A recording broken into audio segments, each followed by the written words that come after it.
Somnifère, le podcast. La beauté est dans les yeux de celui qui regarde, écrit Oscar Wilde. Bonsoir à tous, nous sommes le mardi 19 octobre et Somnifère vous raconte ce soir l'histoire d'une femme dont la laideur fait l'unanimité. Ses amis, ses amants et même ses parents la trouvent odieusement laide. Elle se résout à ne plaire à personne jusqu'à ce que l'amour s'invite dans sa vie. Mais saura-t-elle s'en contenter ? C'est une nouvelle de Maurice Leblanc intitulée La Laide et issue du recueil Les Heures de Mystère. Je vous souhaite une excellente nuit et maintenant place à notre séance de relaxation. La séance de relaxation. Installez-vous confortablement, fermez les yeux. S'il fait un peu frais, couvrez-vous jusqu'aux épaules. Et lorsque vous êtes prêt, prenez une grande inspiration par le nez et laissez tout le stress de votre journée s'échapper à l'expire.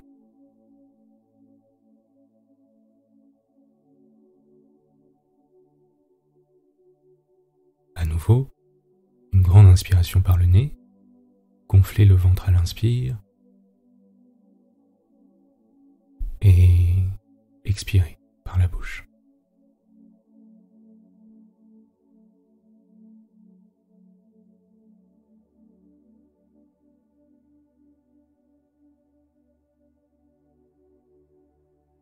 Prenez un moment pour scanner votre corps de haut en bas et relâcher toutes les tensions, en particulier au niveau de votre dos et de vos épaules qui s'enfoncent complètement dans le matelas.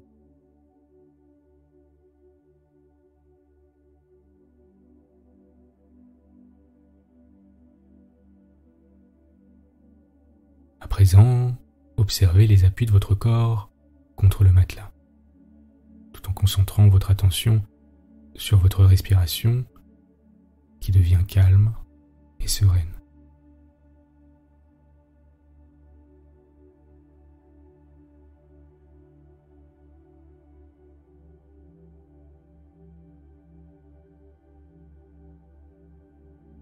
Sentez votre poitrine se soulever à l'inspire et se baisser à l'expire.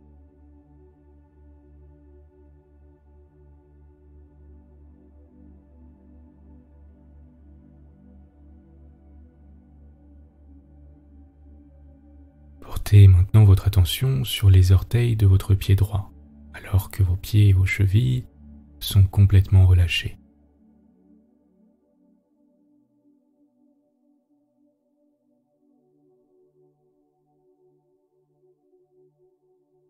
Sentez tes mains les masser un par un délicatement. D'abord votre gros orteil droit,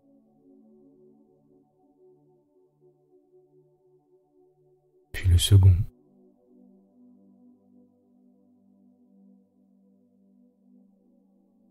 le troisième,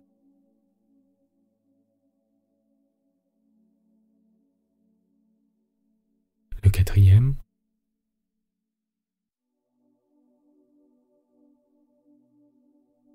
et enfin le petit orteil.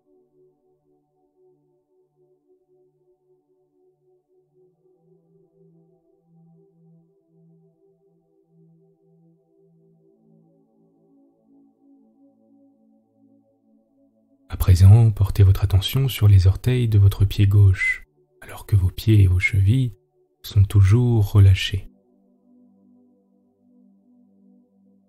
Et sentez des mains les masser un par un à leur tour, en douceur. D'abord votre gros orteil,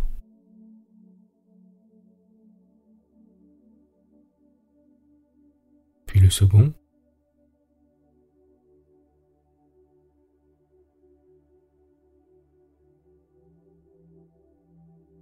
le troisième,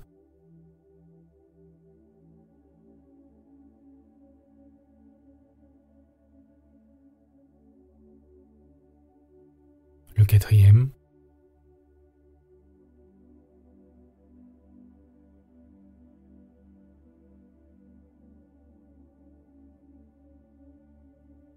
enfin le petit orteil.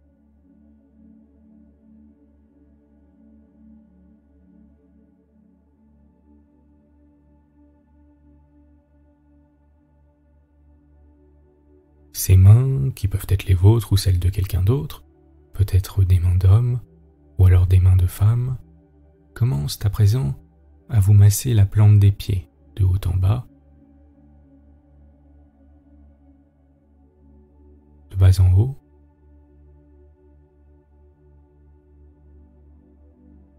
puis de gauche à droite.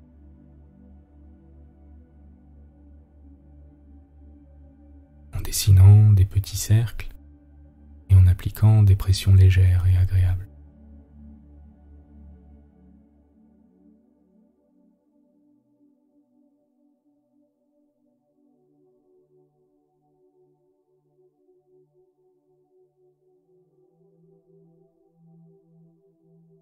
Profitez de ce massage pendant quelques instants et concentrez votre attention sur votre respiration et sur l'air qui entre dans vos narines et en ressort plus chaud à l'expiration.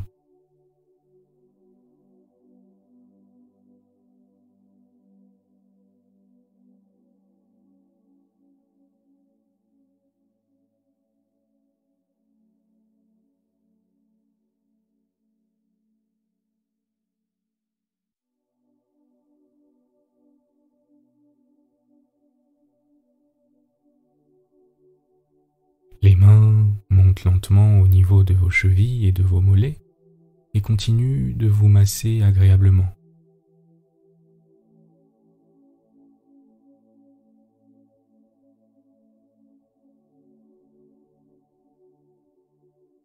Puis remontent lentement au niveau de vos cuisses et de vos hanches. Et vous sentez comme une douce chaleur vibrante vous envelopper.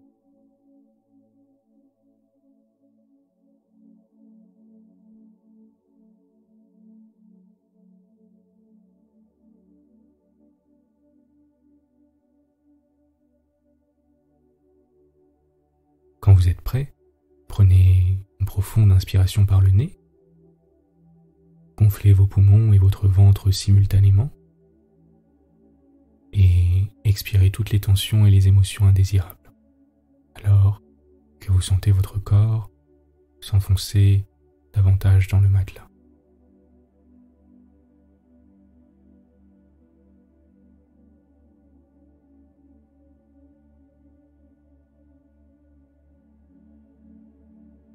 Les mains se situent maintenant à la base de votre colonne vertébrale et vous massent délicatement, vertèbre par vertèbre, avec bienveillance, alors que tous les muscles de votre dos se détendent.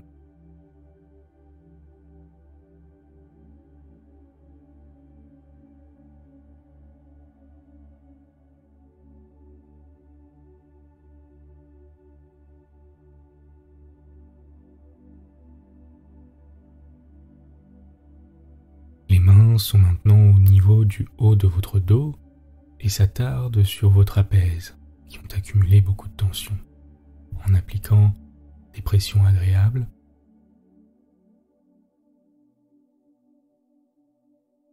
alors que la détente commence à irradier votre dos.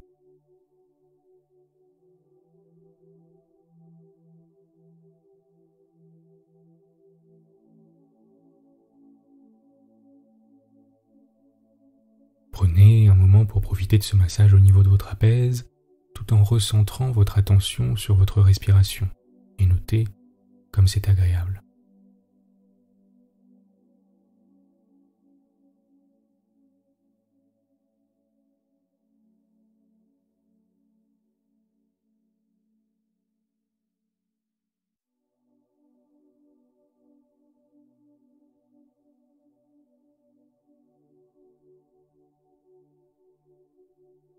Les mains glissent à présent au niveau de vos épaules et de votre nuque.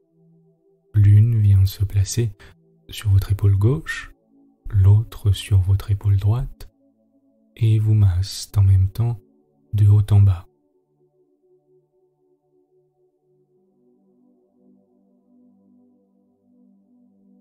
Puis de gauche à droite.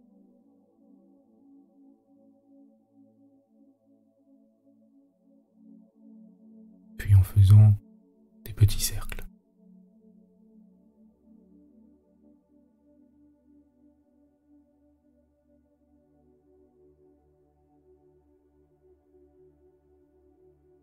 Gardez votre attention sur votre respiration et si des pensées vous viennent à l'esprit, laissez-les passer comme si vous n'en aviez rien à faire, comme si vous étiez un simple observateur, en les acceptant et en recentrant votre attention sur votre souffle.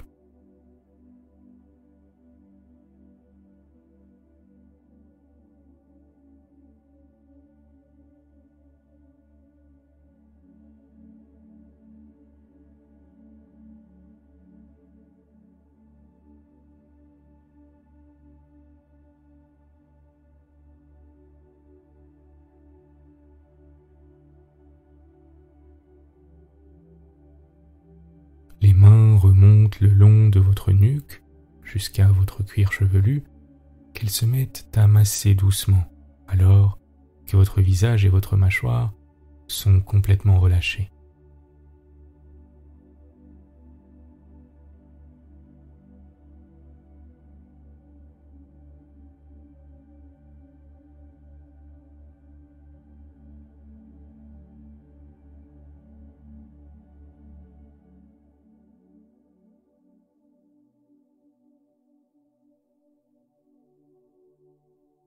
Respirez naturellement, à votre rythme, et observez simplement ce qui se passe.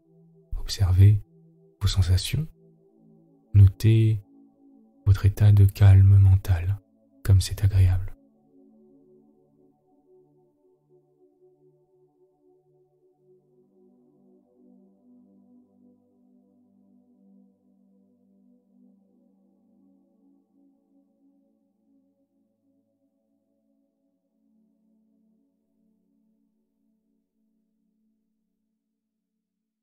Pendant quelques instants, ne faites rien d'autre que de concentrer votre attention sur votre respiration.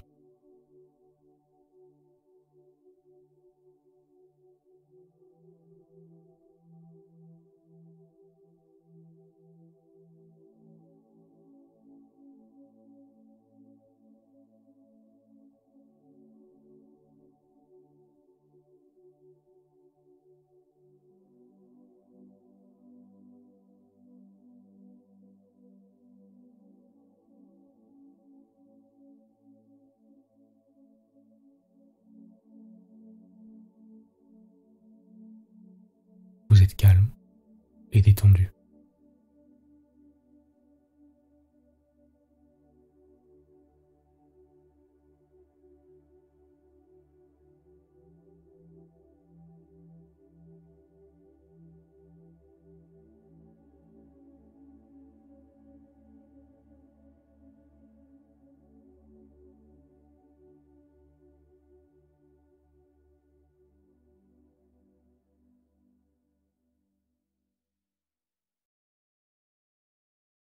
L'histoire du soir. Maurice Leblanc, la laide. Elle était laide et le savait. Son père s'amusait à l'en plaisanter. « Ma pauvre fille, tu ne nous fais pas honneur. » Sa mère, silencieuse, la contemplait avec tristesse, ce qui chagrinait l'enfant plus que les moqueries du père. Son visage, cependant, n'offrait rien d'anormal, et à détailler ses traits, on ne comprenait point l'impression ressentie. Mais l'ensemble était laid. De jolies choses peuvent former un vilain tout. Elle remarquait certaines de ses compagnes aux têtes mignonnes et aux manières avenantes. On admirait leur gentillesse. Elle, jamais ne recueillit de flatterie. Cette comparaison acheva de la renseigner sur sa disgrâce. L'âge venant, elle prit conscience des menus agréments qui suppléent à l'absolue perfection, et elle demandait à son miroir si nul symptôme n'en indiquait le développement prochain.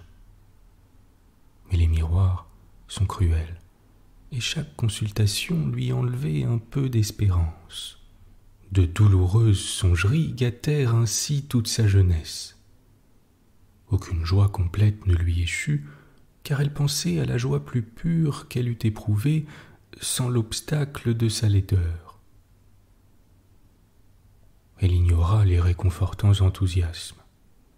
Parmi les beaux paysages, elle se sentait mal à l'aise, comme si sa présence les eût déparés. Devant de belles figures, elle n'avait de cesse qu'elle leur eût découvert quelque tare par où les avilir. Elle devint maussade. Le monde déplaît à qui n'y brille point. Elle devint jalouse, tant de preuves la convainquaient quotidiennement de son infériorité. Elle devint mauvaise. On médit de son prochain quand il possède ce qui vous manque. Et sa laideur se compliqua de cette laideur spéciale que donne une âme méchante, envieuse et renfrognée. La vie donc ne lui souriait guère. Mais un événement la consola. Elle fut sollicitée en mariage. C'était un homme simple et bon, d'un grand savoir et d'une grande naïveté. On le vénérait pour ses travaux, on le raillait pour son inexpérience. Ses amis le disaient chaste. Elle l'accueillit avec réserve. Se jugeant dénuée de toute séduction, elle ne pouvait que suspecter les motifs de cette démarche. Une enquête lui montra son erreur, il possédait d'importants revenus. Confiante, elle le manda. Ils étaient seuls au bord d'un bois où chantait un oiseau, où des parfums de fleurs s'entremêlaient, seuls dans la paix de la nature, seuls à l'heure grave où le soleil se couche. Comme gage, elle lui tendit la main. Il la saisit anxieusement. « Vrai ? Vous consentez ?» Il tremblait. Ses yeux se mouillèrent de larmes. Elle s'attendrit. « Pourquoi frissonnez-vous ? Pourquoi pleurez-vous » Il murmura. « C'est que je vous aime. » Et il lui fit, en phrases hésitantes et d'une voix douce, des aveux qui la ravirent. Et elle écoutait aussi la chanson de l'oiseau, respirait le parfum des fleurs, admirait les larges plaines onduleuses. Et le charme de toutes ces choses se révéla pour la première fois à ses sens troublés. Il l'aimait en effet, et elle lui semblait belle. Son passé ne lui permettant pas de la mettre en concurrence avec des rivales, il la dota de tout ce qu'on exige d'une femme, la grâce, l'élégance, l'harmonie des gestes. Le mariage se fit, des ans défilèrent. Il la chérissait également. L'âge aurait pu la rider et les maladies la flétrir, rien ne pouvait modifier en lui l'aveuglement initial. Il la voyait, il devait la voir éternellement comme au début, à travers ses illusions. Mais elle changea. Ses idées s'adaptaient aux nouvelles conditions de sa vie. Métamorphose légitime, l'époux, avide de sa présence, rompait à tout instant sa laborieuse solitude pour venir auprès d'elle. Était-ce orgueil vulgaire, celui qu'elle tirait de sa victoire sur la science délaissée? L'époux, avide de son regard, le cherchait. Avide de son contact, l'implorait. Avide de ses baisers, les mendiait. Comment s'imaginer que la laideur inspirât un culte aussi fervent? des doutes délicieux se glissèrent au fond de son âme. Ingénument, il lui disait son extase. « J'aime tes yeux, ils me réchauffent, ils me remuent. J'aime ta bouche, elle est pareille. » Les ordinaires métaphores lui manquaient. Il ignorait que les prunelles sont des pervenches ou des gouffres, les lèvres des fraises, les narines des pétales de rose et les oreilles des coquilles de nacre. Alors il empruntait ses comparaisons à l'histoire ou à la mythologie. Et elle eut ainsi les yeux d'Hélène, le nez de Cléopâtre et la chevelure de Diane. Elle fut éblouie. L'autorité de ces dames illustres, patronne désormais de ces divers appas, étouffa ses scrupules. Elle interrogea son miroir, il consentit au mensonge. Elle se vit belle. Quelle agréable certitude! Depuis si longtemps, elle croyait à sa laideur. Une félicité radieuse la compensa de son long martyre. Si quelquefois sa conscience murmurait, elle allait vers son mari, le gratifiait de ses coquetteries les plus savantes, et l'enthousiasme obtenu la rassurait entièrement. Peu à peu croissait sa vanité. L'illusion n'a pas de borne. S'attribuant des attraits factices, elle pouvait à son gré les multiplier. Son mérite lui parut immense. Et elle songea qu'il lui fallait des suffrages d'autrui. Les femmes s'y refusèrent. Elles le savaient, elles sont jalouses. Mais les hommes, elle fut avec eux provocante et d'allure libre. Elle sollicitait les paroles équivoques, les frôlements de main, les agaceries du pied. Et elle s'ingéniait par des costumes indécents et des attitudes alanguies à susciter de coupables désirs. Outre qu'elle était mariée, séduction alléchante, elle disposait d'un mari dont l'amitié n'était point sans profit. Les prétendants affluèrent. Elle hésita, sa vertu s'insurgeait, mais l'époux lui dit : « Quel bonheur de t'avoir à moi seul, toi la plus belle, trésor mystérieux que personne ne connaît. » Le lendemain, elle eut un amant. Cet amant fut bien élevé. Il émit une quantité convenable d'épithètes élogieuses et de balbutiements flatteurs. Son exaltation se maintint durant toute l'entrevue, avec des crises mêmes qui attestaient un esprit vraiment bouleversé. Pourquoi, néanmoins, n'éprouva-t-elle qu'une joie incomplète? Était-ce pudeur? Non, la beauté n'en a pas. Remords? Non plus, la beauté exige qu'on la montre. Elle recommença l'expérience plusieurs fois, et elle étudiait son amant, la qualité de ses gestes, la valeur de ses mots, la signification de ses silences. Elle ne découvrit rien. Elle en prit un autre, une déception analogue l'attendait. Elle en prit un troisième, puis un quatrième, et beaucoup leur succédèrent. Chute vaine. Peut-être les lassait-elle par la monotonie de son humeur. Elle fut tour à tour capricieuse, froide, perverse, ironique et romanesque. Travestissement inutile. Nul échec ne l'avertit qu'elle s'abusait sur elle-même. L'époux n'était-il pas là instrument commode d'où elle tirait à sa guise l'hymne d'extase que réclamait sa fatuité.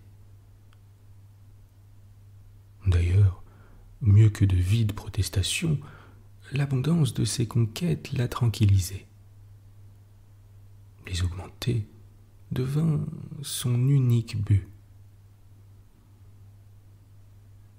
Aucun ne la refusa, titre de gloire qu'elle enregistrait avec complaisance. Comme elle méprisait ses amies réduites depuis 10 ans au même amant. On la citait cependant pour sa grâce. Bien piètre, cette grâce dont un seul être acceptait le joug. Mais un homme l'aima. Sa voix à lui, elle la sentit grave et sincère. Il l'invoquait comme une idole. Il chantait ses litanies.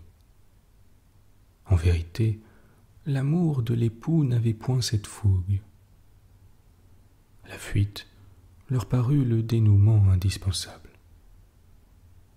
« Je suis pauvre, avoua-t-il. Je travaillerai.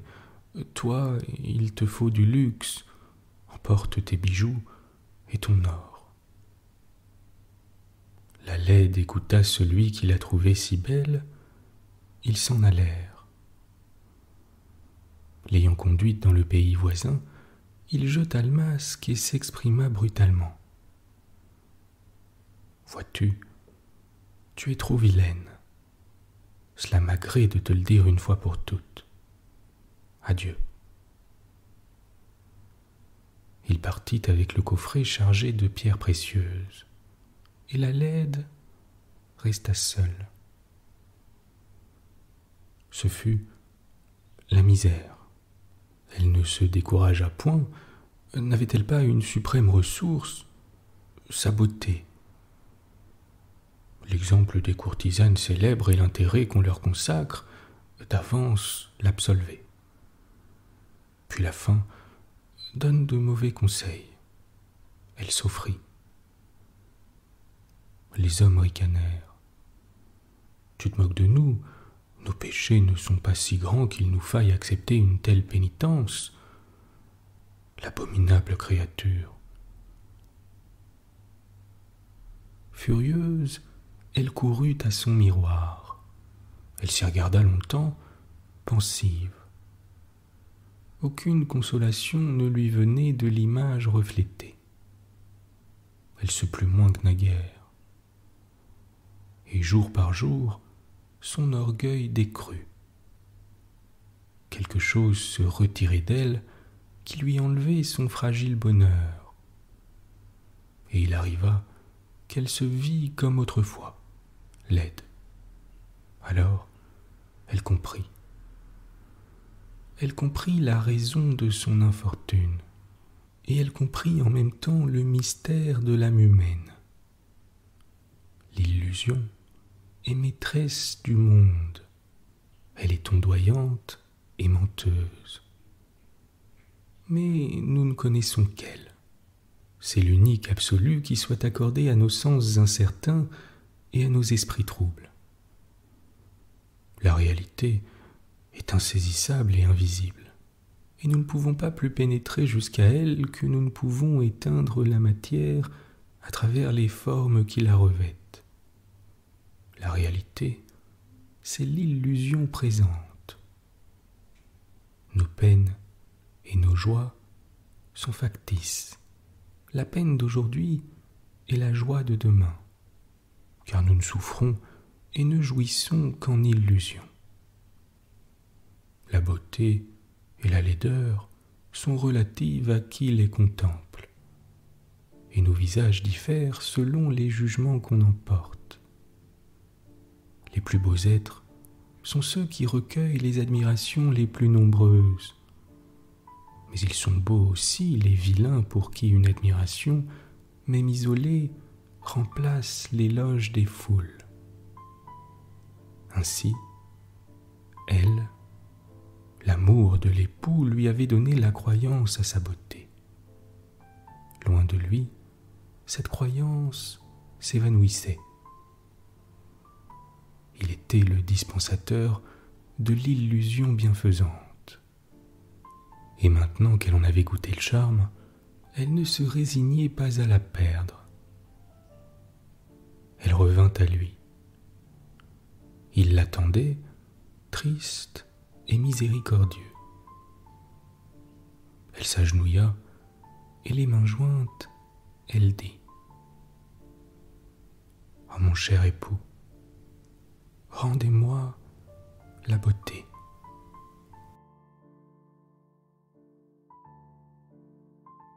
Bonne nuit.